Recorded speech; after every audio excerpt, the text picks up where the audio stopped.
तो बात करेंगे जनूबी कश्मीर से एक बड़ी खबर आ रही है कि जनूबी कश्मीर के पुलवामा में जो साबिक मिलिटेंट पर हमला किया गया था वो जाम बाग हुआ है। जनूबी कश्मीर के काकपुरा पुलवामा में चंद रोज कबल रवा माह की 15 तारीख को नामालूम बंदूकबरदारों की जानिब से जहां उस पर हमला किया गया था, गोलियां चलाई गई थी, उस सिलसिले में वो आज अस्पताल में जख्मों की ताब न लाते हुए दम तोड़ बैठा। काकपुरा पुलवामा में 15 अक्टूबर को यह हमला हुआ था और आज श्रीनगर अस्पताल में 9 रोज जेर इलाज रहने के बाद आज वो जाम बाग हुआ है। जख्मी साबिक मिलिटेंट की अस्पताल में मौत हुई है।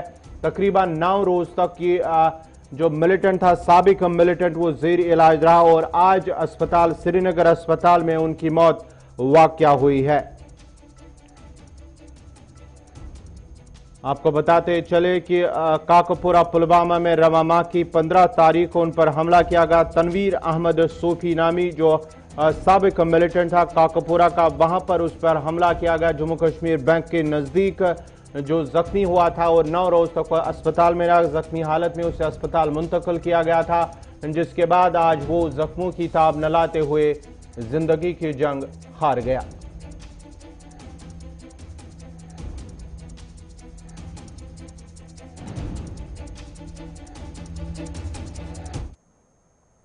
लाइन ऑफ एक्चुअल कंट्रोल पर भारत और चीन के दरमियान जारी कशीदगी पर वजीर दिफा राजनाथ सिंह ने कहा कि भारत चाहता है कि पाक हिंद चीन सरहदी कशीदगी खत्म हो और अमन बरकरार रहे। उन्होंने मजीद कहा कि उन्हें यकीन है कि फौज किसी को भी जमीन का 1 इंच भी नहीं लेने देंगे। इन बातों का इजहार उन्होंने सुखना वार मेमोरियल दार्जिलिंग में एक तकरीब के दौरान किया। इस मौके पर उनके हमरा फौजी सरबरा MM नरवाने भी मौजूद थे।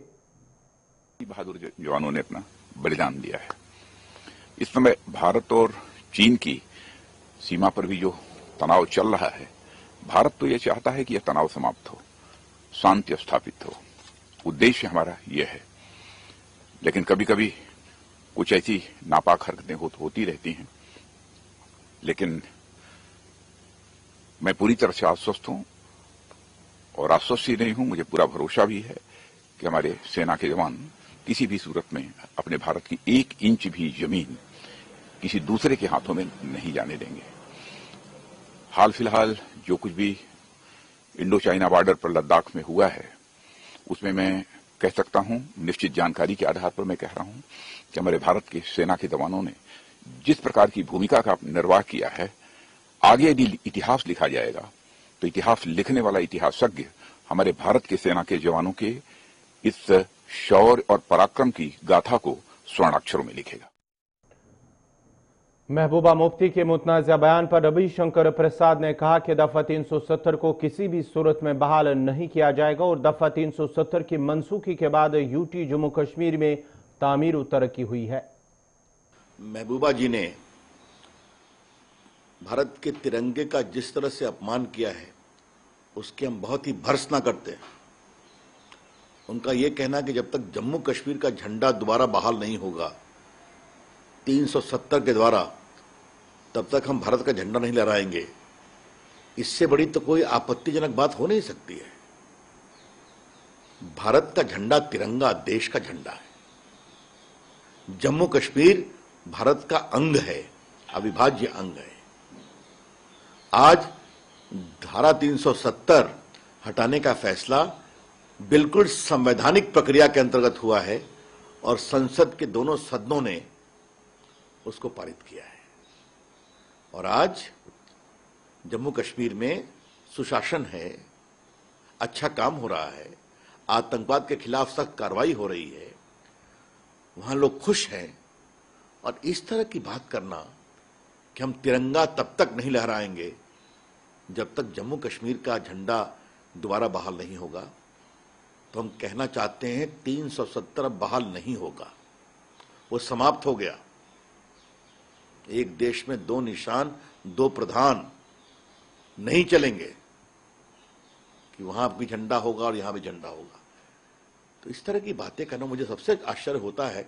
इसकी तो हम भर्त्सना करते हैं, लेकिन तथाकथित सेकुलर लॉबी के लोग क्यों शांत हैं?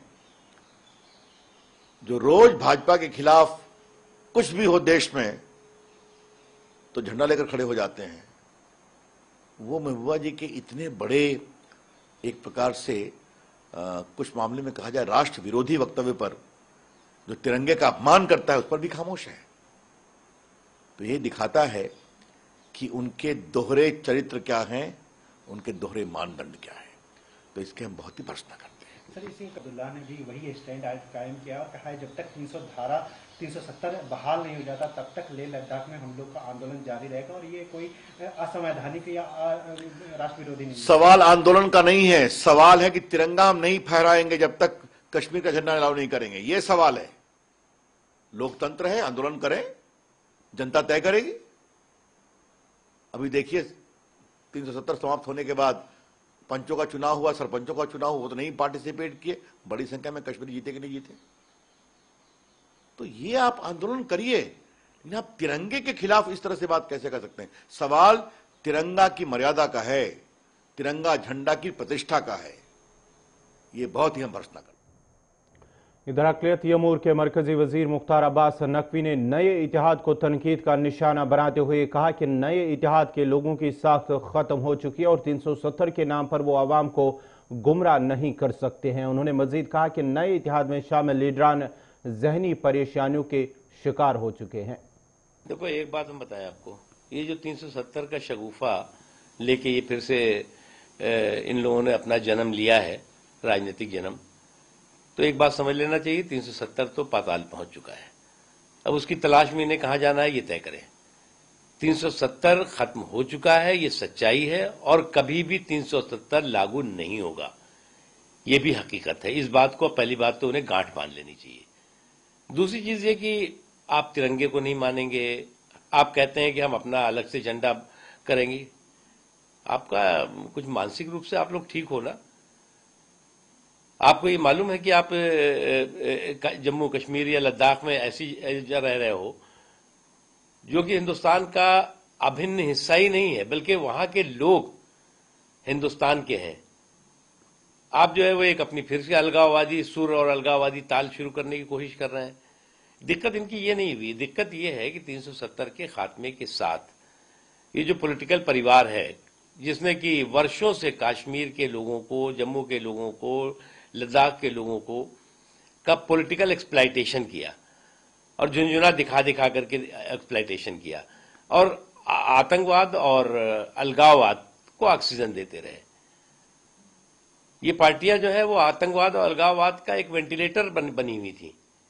आज जो है वो पूरी तरह से उस ऑक्सीजन का यंत्र जो 370 था वो खत्म हो चुका है।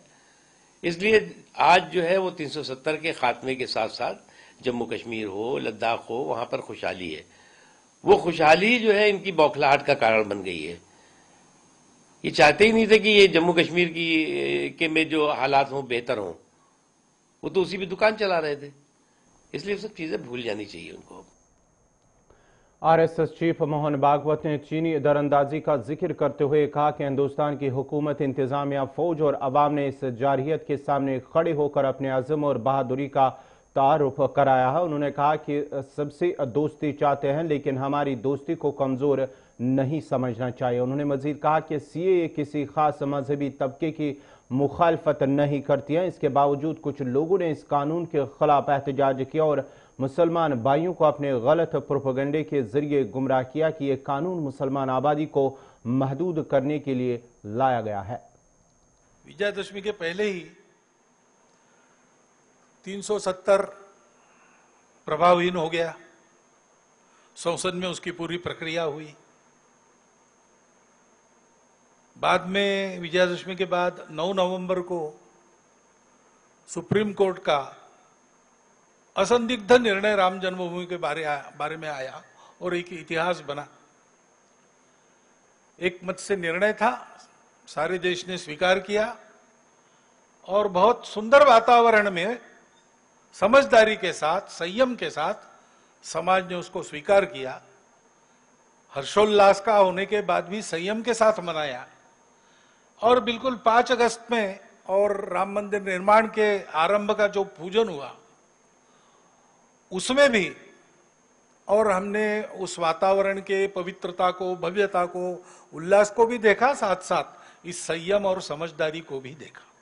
नागरिकता अधिनियम संशोधन कानून वो संसद में संसद की पूरी प्रक्रिया के बाद पास हुआ। अपने पड़ोसी देशों में 2-3 देश ऐसे हैं जहां पर सांप्रदायिक कारणों से उस देश के निवासियों को प्रताड़ित किया जाने का इतिहास है, और उन लोगों को जाने के लिए दूसरी जगह नहीं, वो भारत में आते हैं। तो वहां से विस्थापित पीड़ित होकर आते हैं, यहां पर वो जल्दी बच जाए, ठीक से बच जाए, इसलिए उस अधिनियम में कुछ संशोधन करने का वो प्रावधान था। जो भारत के नागरिक है उनके लिए उसमें कुछ खतरा नहीं था। बाहर से जो आते हैं भारत में और नागरिक बनने की इच्छा उनकी है, तो उसके लिए भी कानून में पहले से प्रावधान है, ऐसे लोग भी बन सकते हैं वो पूरी प्रक्रिया करने के बाद। वो प्रक्रिया वैसी की वैसी है, उसमें कोई बदल नहीं है। परंतु अब कानून का विरोध भी करने वाले लोग थे, राजनीति में तो चलता ही है। उन्होंने ऐसा वातावरण बनाया कि इस देश की मुसलमानों की संख्या न बढ़े, इसलिए नियम लाया गया है। तो उसके चलते और उसका अच्छा विरोध शुरू हो गया, प्रदर्शन आदि होने लगे, देश के वातावरण में तनाव आ गया कि सारी परिस्थिति में प्रत्यक्ष कोरोना बीमारी से होने वाला नुकसान भारत में कम है। अवामी नेशनल कॉन्फ्रेंस के सदर मुजफ्फर अहमद शाह ने कहा कि बीजेपी बिहार में इंतखाबी मुहिम के दौरान जिस तरह जम्मू कश्मीर की खसूसी हैसियत दफा 370 के मनसूख होने को इस्तेमाल कर रहे हैं, वो सुप्रीम कोर्ट की एक बड़ी तौहीन है, क्योंकि यह मामला अभी सुप्रीम कोर्ट में जेर गौर है। 370 का कार्ड आज दोबारा प्ले किया जा रहा है बीजेपी की तरफ से बिहार में, और मैं आपकी वसादत से पूरे मुल्क को यह बताना चाह रहा हूं, जम्मू कश्मीर के नागरिकों को बताना चाह रहा हूं कि यही कार्ड उन्होंने खेला झारखंड में 370 कि हमने हटा दिया, ये किया वो किया, लोगों ने उनको वोट नहीं दिया। महाराष्ट्र में यह खेला उन्होंने, दे लॉस्ट महाराष्ट्र। हरियाणा में यह खेला उन्होंने, बीजेपी बुरी तरह मार खा गई हरियाणा में। और जो आज रिपोर्ट्स आ रही हैं बिहार की, they are losing Bihar in a very big way. 370 का उनको वहां की जनता पर कोई इफेक्ट नहीं है, ये नहीं चलेगा। और ये इस वक्त सुप्रीम कोर्ट के जेर गौर है। और जो भी ऐसी बात करता है, चाहे अगर प्राइम मिनिस्टर ऑफ इंडिया खुद ये बात कर रहे हैं, मैं उनसे आपकी चैनल की वसादत से ये बात करना चाह रहा हूं, जितने भी बीजेपी के आजकल बिहार में लगे हुए हैं और हार रहे हैं बिहार, कि क्या आपने माननीय सुप्रीम कोर्ट को क्या अपनी जेब में रखा हुआ है? आप कैसे कहते हैं कि ये वापस नहीं होगा, नहीं दिया जाएगा? It is under the consideration of the court. Suo mottos notice लेना चाहिए चीफ जस्टिस ऑफ इंडिया ऐसी बात को। आप खुद ही बोल देते हैं ये जी चला गया। कैसे चला गया? ये हमारी इनफरादियत है, हमारी पहचान है जम्मू कश्मीर और लद्दाख के आवाम की। ये कहीं नहीं जाएगा, ये रेस्टोर होगा बाइज्जत यहाँ के आवाम को, जो उन्होंने ये गलत फैसला लिया है। GOC 19 infantry Dagger division Baramulla Varinder Vats ने दरअंदाजी पर बात करते हुए कहा कि सरहद पर फौज की चौकसी और मुस्तैदी की वजह से गुज़श्ता सालों के मुकाबले में रवां साल के दौरान दरअंदाजी में काफ़ी हद तक कमी आई है, तमाम सरहद पार से दरअंदाजी की कोशिशों में कोई कमी नहीं आई है। देखिए, लाइन ऑफ कंट्रोल से के पार से इन्फिल्ट्रेशन की कोशिश कोई नई नहीं है, लेकिन सेना अपनी ड्यूटी में पूरी तरह मुस्तैद है और इस साल हमने काफ़ी हद तक इन्फिल्ट्रेशन पर काबू पाया है। इन्फिल्ट्रेशन पर काबू पाया है तो जाहिर है हो सकता है कुछ छोटे ग्रुप में इन्फिल्ट्रेशन हुआ हो, उसकी एक नॉर्मल एक कार्रवाई चलती रहती है। हम अपने काम करने की तरतीब को उसके हिसाब से बदलते रहते हैं, लेकिन पाकिस्तान की तरफ से उस कोशिश में कोई कमी नहीं है। कमी जो आई है वो हमारी मुस्तैदी की वजह से आई है। पाकिस्तान की तरफ से कोशिशें जारी रहेंगी कि वो इन्फिल्ट्रेशन को फैसिलिटेट करे और ताकि यहाँ पे कश्मीर और गड़बड़ी हो। देखिए, इस इलाकों में जब बर्फ़ पड़ जाती तो जाहिर है ट्रांस LC मूवमेंट पर इन्फिल्ट्रेशन में दिक्कत आती है, लेकिन अभी बर्फ़ पड़ी नहीं है। वो हालत आने में तकरीबन 1-2 महीने लगेंगे और उस हिसाब से सेना भी अपनी कार्रवाई, अपनी रीडिप्लॉयमेंट करती है। जब कुछ इलाकों में बर्फ़ ज़्यादा पड़ती है, कुछ इलाके फिर भी काफ़ी देर तक खुले रहते हैं, तो जाहिर है अगर जो इन्फिल्ट्रेशन करने वाले जो तंजीम है वो कोशिश करेंगे किसी भी तरह से कि चकमा देकर निकलने की, लेकिन सेना उसके लिए तैयार है। ये कि सर्दी हर साल आती है, तो हम हर साल अपनी रीडिप्लॉयमेंट जो भी हमको कार्रवाई करनी है हम करते हैं। बटनूर त्राल में कायम हेल्थ सेंटर में तिबी और नीम तिबी अमले की तैनाती को यकीनी बनाने की मांग करते हुए मकामी लोगों का कहना है कि अगरचे हेल्थ सेंटर को कोविड सेंटर मुंतकिल करने से कबल एक डॉक्टर को तैनात किया गया था, ताहम अब कई दिनों से तिबी सेंटर मुकफ्फल होने की वजह से इलाके के मरीजों को मुश्किलात का सामना करना पड़ रहा है। लोगों का कहना है कि हेल्थ सेंटर में तिबी माहिरीन की अदम दस्तियाबी से मरीजों को मुश्किलात का सामना करना पड़ता है, जबकि तिबी माहिरीन की आदम दस्तियाबी से अक्सर मरीजों को दूसरे अस्पतालों का रुख करना पड़ता है। उधर हमारे नुमाइंदे शेख कौसर ने जब एडीसी त्राल शबीर अहमद रैना से फोन पर बात की तो उन्होंने कहा कि बहुत जल्द हेल्थ सेंटर में तिबी अमले की तैनाती को यकीनी बनाया जाएगा। जनाब बनायो हस्पताल गवर्नमेंटन रपस 3 करोड़ 4 करोड़ लगनस बनोक हस्पताल जनाब पे डॉक्टर साहब सह थोक सिर्फ रेतस रेत नीक वापसी पे लोग ये कुलुक अम पे अन कोविड वल थक अत कोविड तक गो खत्म पे गए बेमो त्रालस 100 लट मगर तम गो तथ से मस कहें या बेंड वर्तावन तो ना दपान मे हुक्मरानी गई चल क्या मे हुक्मरानी गई चल बाकी गरीब मरतन या रूजतन बच मतलब ये बोड़ बार आबादी ये पे हिरदायत जनाब पे रौत किस 500 रुपये 600 रुपये त्राल ये बेमारस त्राल किस हस्पताल सब डिस्ट्रिक्ट हस्पताल तथ बोझ बढ़ान तम कर रेफर नीव से श्रीनगर क्या करो श्रीनगर वो तुहद वसात हुकामन कर अपील अस करो ये जनाब दाद रसीफा ये गरीब आवाम योर जनाब अस पे करो रहम कर।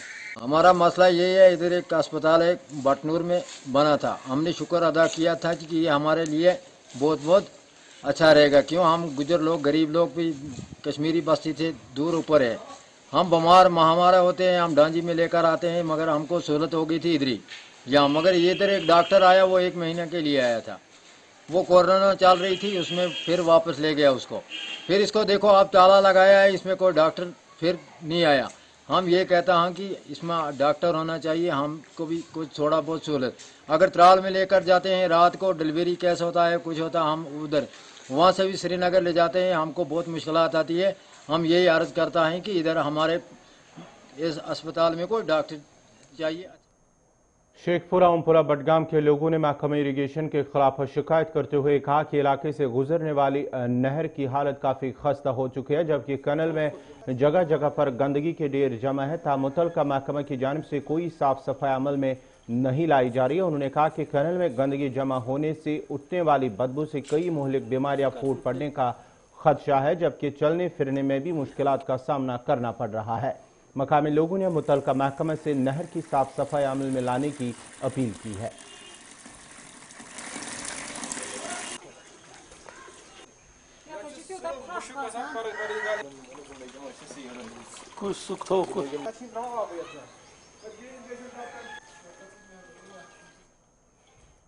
प्रॉब्लम यप पकान यह शकपुर कोलन यह वसान हेर पे शकपुर तान तो मगर बदकिस्मती सान आज गई ना जहाँ सफाई ये रेत काल जून जुलाई में जबरदस्त मुश्क यप बना पकुन यप बेमारदारी यप बच्चे ट्यूशन पान तो ये गई जहाँ सफाई बराई करम तुंद वसात थ्रू करान गुजारिश ये करो सफाई यीत्या फंड्स गसान कोत फंड्स ये फंड्स कहें सफाई कर अगर इन यूत ताकत करो पाने जमा ये करो सफाई। के लोगों ने महकमा रूरल डेवलपमेंट के खिलाफ शिकायत करते हुए कहा कि मुतल्लिका महकमे की अदम तवज्जो की वजह से नदी खस्ताहाल का शिकार हो चुके हैं, जिसकी वजह से लोगों को सख्त मुश्किलात दरपेश हैं। इलाके के लोगों का कहना है कि नदी की खस्ताहाल से लोग परेशान हैं, जिसके नतीजे में लोगों को मामूली बारिशों के दौरान सख्त मुश्किलात का सामना करना पड़ता है। मकामी लोगों ने जिला इंतजामिया और मुतल्लिका महकमों के आला हुकाम से मुतालबा किया कि मौसमी सरमा शुरू होने से कबल ही लोगों के बुनियादी मसाइल को हल करने की तरफ तवज्जो दी जाए।